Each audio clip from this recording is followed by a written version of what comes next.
Okay, there was some comments about how to do a line drawing just from a photograph, and that would be actually not using the tracing layer. What we could do is actually import a photo.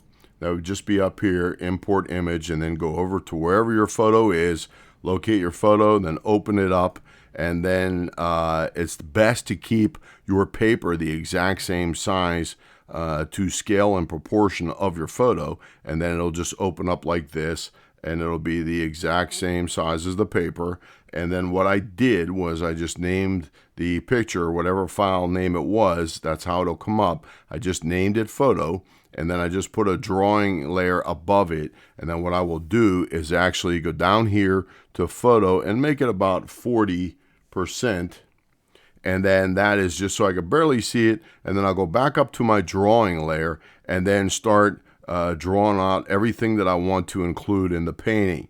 Now the pigeon kebabs, I'll probably leave those out, but that's so the pigeons don't land on top of the statue. And here what I will also do is then just click on one of my grays that I use for pencil drawing. And then I will actually use this 2H here that I just made these pencils at different diameters and also different types of brushes as to what I want, more of a charcoal type pencil or more of just a nice clean straight line pencil. But for this one, we'll just use the 2H nice clean line just to give us out lines of the shapes we're going to paint in later. And right now, I could just go into a speed drawing of the outline of this image. So let's get started. I will go ahead and outline as much as I possibly can. And whether I paint it in later will be a question at the time. Whether I want to include something or not, or just fade it into paper or fade it into shadows. That could be decided later once we start painting. Okay, we got our pencil drawing done and we traced over it. And again, that was just to answer a few questions how to do it. It would not be the tracing layer system at all. We would just make a layer for the photo and put it about 30, 40, 50%, whatever works best for your photo, and then just make a layer above it. And that would be the layer that you're going to draw on. And then you could just turn off the photo, delete the layer, whatever you want to do. But more importantly, I could verify that just by turning off the photo. And then here's our line drawing we'll be working with. But what I want to talk about next is actually what we're going to do is we are going to turn up the photograph and we're going to look at it. And I mentioned before that most traditional artists only worry about warm and cool colors as groups, and that's it. Now you could see that what we will do is exaggerate some of these colors, the intensity. Here's some like burnt siennas and oranges and glows right in here of warmer colors and a lot of the reflected light. And what we'll do is enhance those and exaggerate those. But again, it will all be just either warm or cool colors. Where there's a glow, there's a very nice glow down in here of reflected light. And then down in here, the underneath of everything is reflected light because something is probably bright down in here that might be off the picture, reflecting light up into the bottom of that gargoyle.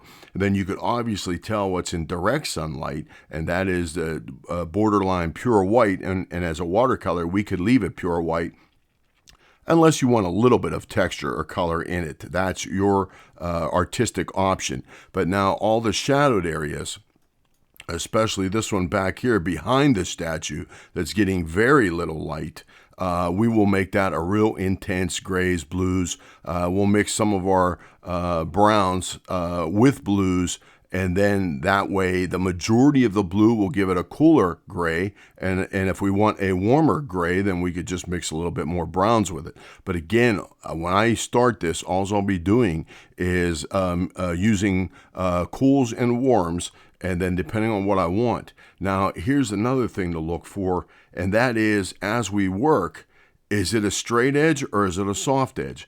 In some cases, it may be a straight edge blending into a soft edge, or even a soft edge blending into another soft edge.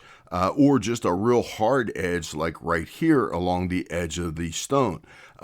There, we could choose what we want to do that with. We could use the actual selection tool and make a selection along this edge and then paint around it. We could erase it later. We could use the water tool and paint in what we want, and then transparent lock it and then paint over that.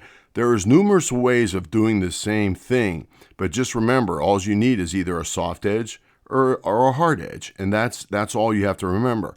How you do it is going to be up to you, and most folks, especially when they're learning, pick the easiest way to do something, and then the more efficient way will come as you practice.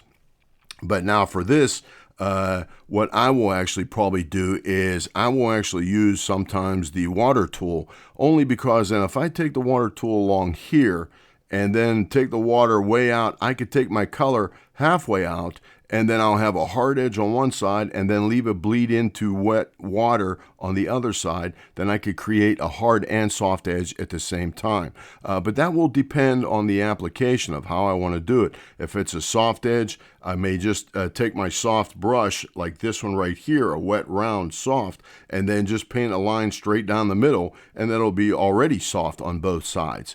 But again, all we want to watch for is either warm or cool, and then also either a sharp edge or soft edges. And with that in mind, we'll simplify the watercolor painting in itself. So go ahead and let's get started on a actual speed painting, and then we'll stop here and there and talk about what we've done so far. Okay, I'm just laying down a quick wash over everything, very light, but what that will do is tie everything together. And then now I did move the edge of the shadow, but then I'm also taking the smudge tool and actually smudging the edge of the water just to distort it so it's not a perfect line. I'm putting in these dark shadows behind the statue, but that is something I want to change later, and I will show you how we could do that. And then outlining the statue and the gargoyle will give us a place to start there also. Okay, just a quick catch up here. Just to update everything that's going on, let me go up here and grab my pointer. And right now, this little guy right here is pretty hard to miss, but I'm not going to worry about that at all. I try to make the inside of the cuff darker, and it bled out a little bit too much, but that has to go quite a bit darker yet. And then I'm going to erase out this splotch right up in here above the cuff, so I'm not have to worry about that at all. Because what I did in the statue is laid down just a nice mix of colors of blues and the burnt sienna and the blues, the French ultramarine and the cobalt, just to mix them together to get me started. And that's kind of the medium values. And what I'll do is then go back in with the eraser and pull out the highlights, either with a straight edge or a soft edge. Then I'll go back in the shadows with more blues and browns and make those areas even darker, because I'd like to have this edge right in here dark up against this light background so it kind of jumps out at you. And then as far as this right here goes, just as I mentioned quickly in the speed drawing, I'm going to take that out now. It kind of doesn't match the colors, and I wanted to do that just to show you how we could do it over, because what I also want to do is include this right in here, in with this piece, so I could blend these colors in with this and not have a separate unit. But then this way, these over here are all much lighter than this, and then oddly enough, this pillar is away from that wall, so this color back in here could be the same as this area in here. Now what we're going to do is we're going to actually go back up to the main shadow, and I'm going to actually grab my eraser, and then we're going to put it on the hard edge, and I want to keep it on 100. And now that this is the main shadow, just to verify, that's what we're going to take out. And what I want to make sure is keep layer wet right here. I want to definitely keep that layer wet so I could redo it again, but I want to erase everything there. So I'll just take this out like this, and that's it. Now, if I show my wet area, it's still wet. But now what I will do is I will go back in and dry this area right in here, and then actually take this water right in here over to the edge. Take this water right in here over to the edge right in here, but I don't want that up against this water, so I'm going to have to erase out, dry out some of this water, And I'm not worried about this at all over here. It's just this area right in here we're going to be working on, so I don't have to worry about anything else. So in other words, what I want to do is rechange this edge to over here and then dry this out so my paint cannot go out into this area. I want it separate because this area right in here is a good bit darker than this over here. So let's do that now too also, but we'll just do that speed painting, but just give you an idea of what I'm doing and how I'm doing it. And then I'll also just start going back right into some of the highlights of the statue and some of the shading. And then since the gargoyle is in direct sunlight, along with this edge right in here, this will be very bright. And so he's going to be pretty much all white anyway, or borderline paper white. So I will just leave him the way he is because he's going to go lighter than what he is now anyway. So let's get started. Okay, I just got done erasing the water. It's to create the new edge so I could work on the area. I don't know if you caught that much, but that paint really moved around quite a bit, and it got some interesting patterns there. So if you're working with the watercolors and you're using a lot of water in with it, make sure you give it a chance to really mix and see what happens. And then don't cut yourself short as to what might happen as you leave it mix. And then that way you could always save those patterns as you wish, because a lot of times, depending on your water and everything, it's going to be just like traditional watercolors, that it may be hard to duplicate a specific effect exactly the way you did the first time. So if you do keep variations of it and save your layers, then sometimes you go back and pick out one you really like better than others. Again, it'll give you a choice, but this is only if you want to experiment with certain sections. If you're experimenting with the entire painting and you're trying to work on a new technique or something along those lines, then you may want to save the whole entire painting as a Rebelle file. That way you'll have a point to start back to. But if you're just working with loose areas or a specific type of technique or render a texture, then you may want to duplicate over your layers to save them. Okay, time for a quick update. Just still working in the statue. Got the face to do a little bit more of the entire figure. Started the pillar. All I did was actually shade all one side with just a burnt sienna.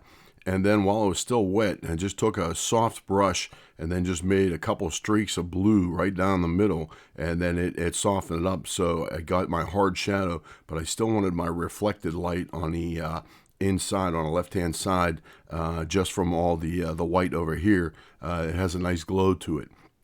I'll probably just rough this in and not put too much detail over in here, because I want the focus to be over here and in here, and then I might make the background, the very background, darker, and then also I may just kind of like just rough this in and not go real too detailed down here either, because then I might actually pull the attention away from the statue itself.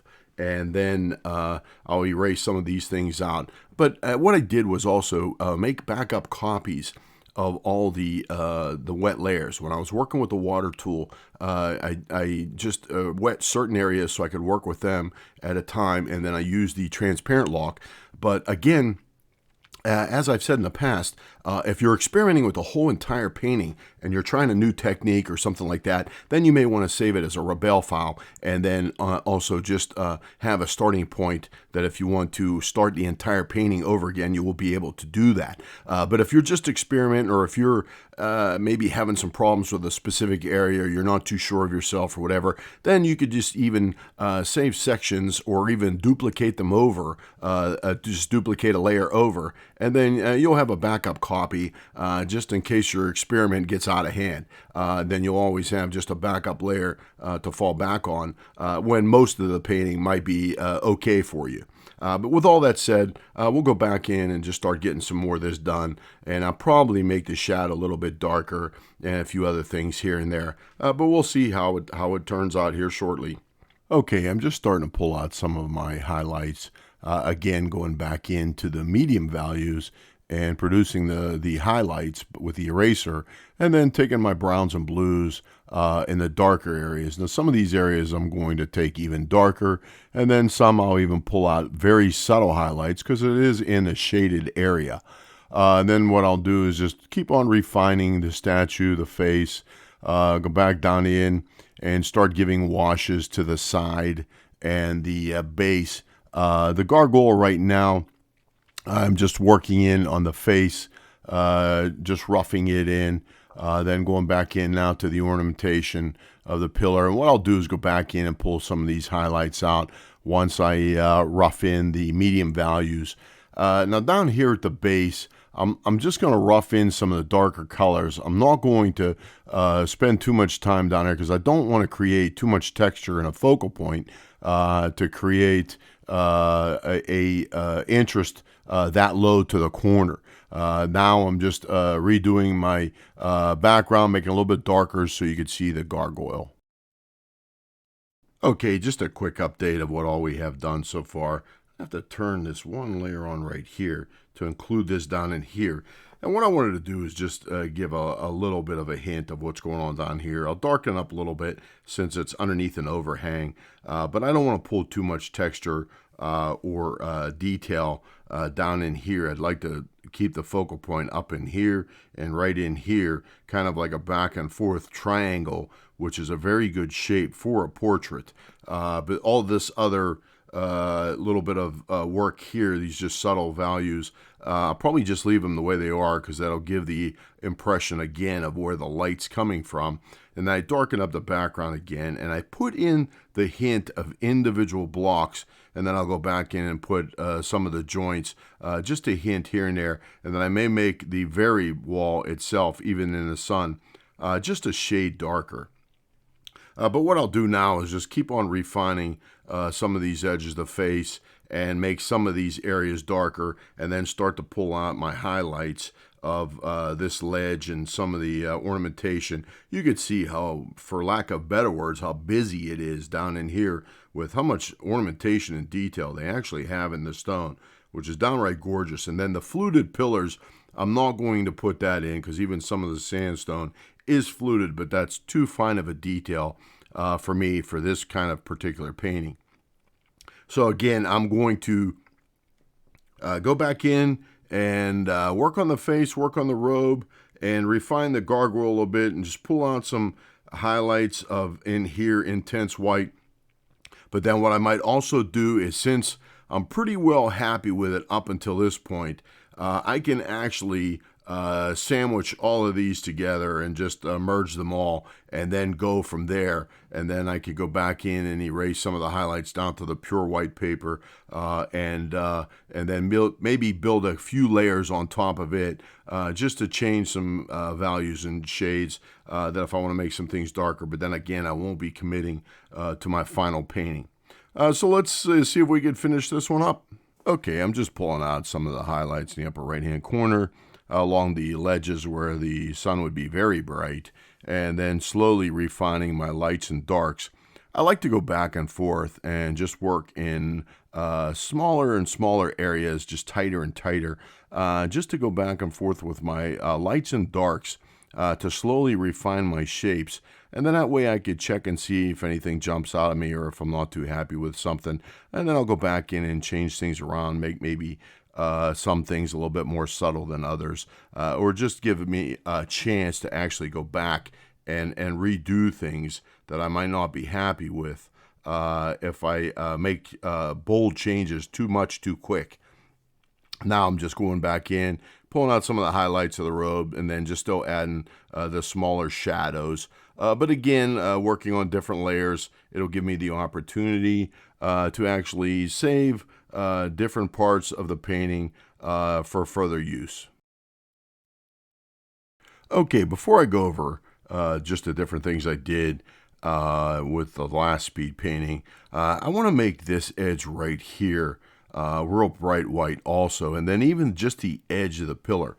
And just to show how we could do that, I'm already on that layer. That base orange is the last color that's left other than pure white. So what I will do is grab my polygon, and I am going to start way up here and then go down to here, all the way down to that ledge. And then I could take it over as far as I want, because that's not going to matter. I'm only using the very left edge of this shape. And then I'll enter that because that's the shape I'm happy with. And then what I could do is move it over just a shade right there, even a little bit more because it won't hurt. Okay, and then that's it. Now we're set up there. And now all I have to do is grab my eraser and make it a little bit bigger. And I could leave it on 100 because what I'm actually doing is I'm only going to use half the eraser to go right down the middle of it. And again, I'm on the base orange layer. And all I'm going to do is just go straight down that layer. And then I can even go on the main layer 2 and just get rid of that brown a little bit. And then just feather it out like right in here and get rid of my brush mark. That would be on the base orange there. And then this mark right here, feather that out, and then that's it. And then now what I did was put a nice hard, I'll deselect that, a nice hard white edge on the edge of that wall there. And then again, to do it on the pillar, all we have to do is the same thing, but much smaller. So what I'll do is I'll grab my polygon again and just start from here, then go right down to about here. And then I could go again over as far as I want because we're not using this part of the shape. And then connect it and I'll enter that. And then now I could go to my eraser again, back up to 100, but then we can make it a lot smaller just for this shape. And then now just take it right down the edge. And we're again on that base orange. We'll take what base orange we can, but then we may have to go on the main layer. And that would be this one right here. And we'll be sure to get everything down to pure white. I still have the pencil on, that's no big deal. And then that would be it. And if I deselect that, now we have a hard white edge on both sides, just barely, but it does make a little bit of a difference of a pure white, just to give that intense light look. But again, this is just ideas and ways you could do it. There's so many different ways you could do different things. Basically, it's just however you want to do it. And just to figure out what end result you want and then what you have to do to get it. But right now, what I did was just go back in, fill in some of the darker areas, pull out some of the highlights up against the base orange layer again. I did combine all the layers. I made the gargoyle back in here a little bit darker just to push it back a little bit further. I just pulled out some different shapes here and there just to give it a little bit of intricacy, but I didn't want it too busy down here. And what we could do is we'll even give it a actual quick wash, just to diffuse things a little bit more, to actually diffuse what shapes we have, and just to give it a little bit of an interest down here. But it'll also diffuse that. And what we'll do that with is actually the water tool, and then we will actually put the tilt on full. And then we will also use the dry tool to erase a little bit of the water away, just so it's in certain areas. And what that will do is create puddles of color in different shapes that will add intricacy to our ornamental pillar tops and the columns. And then we will see how that works out here next. Okay, next we're going to add some complexity just down here at the bottom. And just to have a little bit of fun with the watercolors themselves. And what I will do is just move this up, and just so we can see what we're doing here a little bit better. And then I think the best thing to do to experiment like this, we're going to create a new layer. And this way, anything we do will be on its own layer. We won't commit to the painting. And then plus what we're going to do, we also don't want to destroy anything of the painting itself too. So when I grab my water tool, then I will probably grab something that has very little texture. We'll try this one right here, this splash. And then I'm going to turn this on so I can see where I'm putting my water. And this looks pretty good here. And I just want to dab it here and there.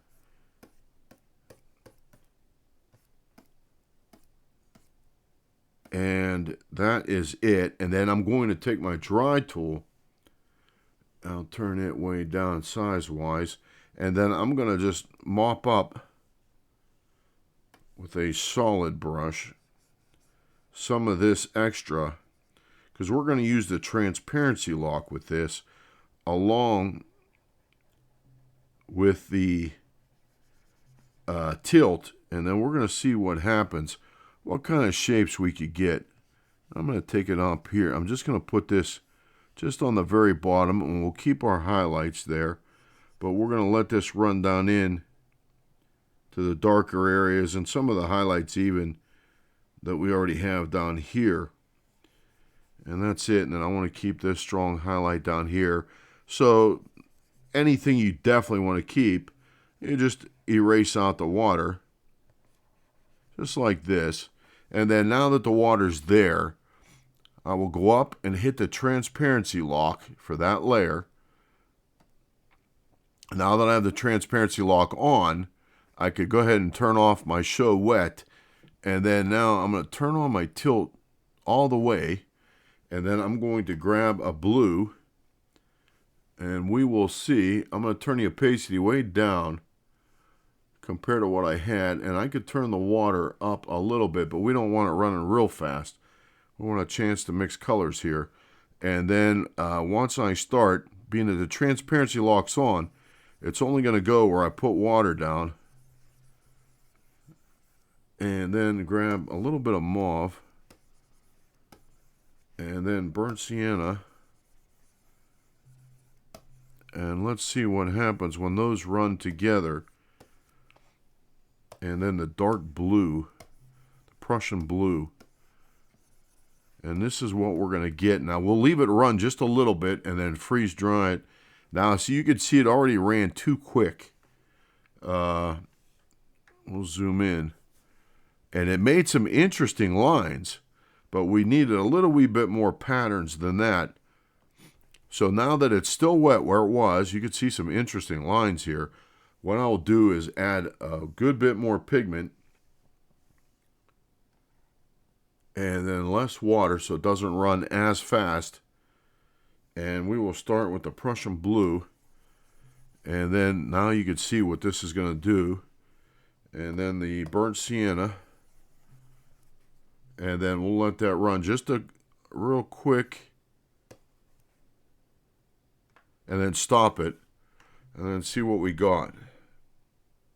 Now again, if I like some of the texture here and there, then I could definitely erase it, lighten it, do what I want to manipulate that texture. Just say, for example, if I still want this corner to fade, then I will just grab my eraser and then take it down a little bit. So I could just take it down a little bit at a time and then just take it over this and then just lighten it up just like that. And then this right in here.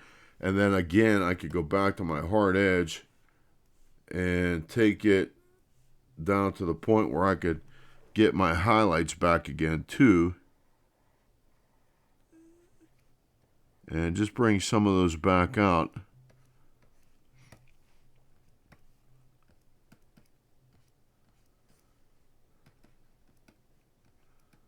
But in the meantime, though, then that's what I will get if I do a water blend like that. And that is rather interesting for that part of the painting.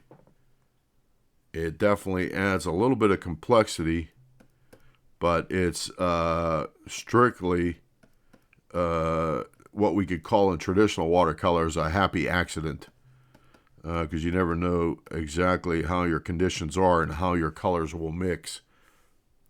And with that said, then I could even leave that down there like that. But now because it's on its own layer, I already feathered this in. But then maybe if I change the opacity a little bit and just toned it down so it's not so strong. Let's put it at 60. And then that would be just a subtle hint of textures there, and we could leave it at that. But again, that's just how many different ways we can manipulate our colors and values and shades, and especially shapes. But now we will go over just a couple things here, just some real tiny work. We'll finish that up next, and I think we'll be able to call this one quits. Okay, we're going to finish this one up. I'm just going to go in and just give a little wee bit more detail to the eye. I will go back in and grab the watercolor brush, and then I will actually go with a wet script sharp, and then cut the water and opacity down just a little bit, just so I can actually have the time to do it.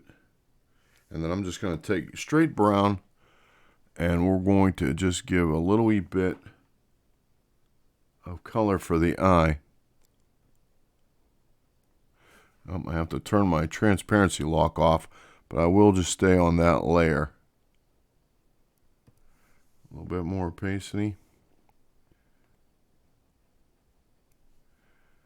And then we'll let that blend in just a little bit.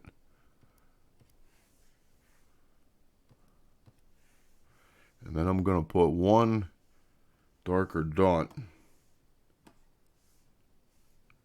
right where the eye would be, because it's an indentation on a statue. And then that's it. I will dry that just in case I have a little bit of water in it. And if we get rid of the pencil, we'll see what we got. I'll fit that on screen. And then all I'm going to do is make this maybe a little wee bit more oranger than it is, instead of just leaving it pure white. And that I could do on any layer. But what I can actually also do is wet the layer. And I will actually wet that layer, and I'll just leave it on this layer. Now that it's wet, I'm going to go ahead and grab this tool here, and it's just a splatter, and I'll go down and grab my quinacridone gold and just give it a real quick brush. And I don't have to worry about going over my blue right in here, because it's going to be so light, it would be a pattern under the shadow anyway. And then I'll just grab a little bit of mauve, I think.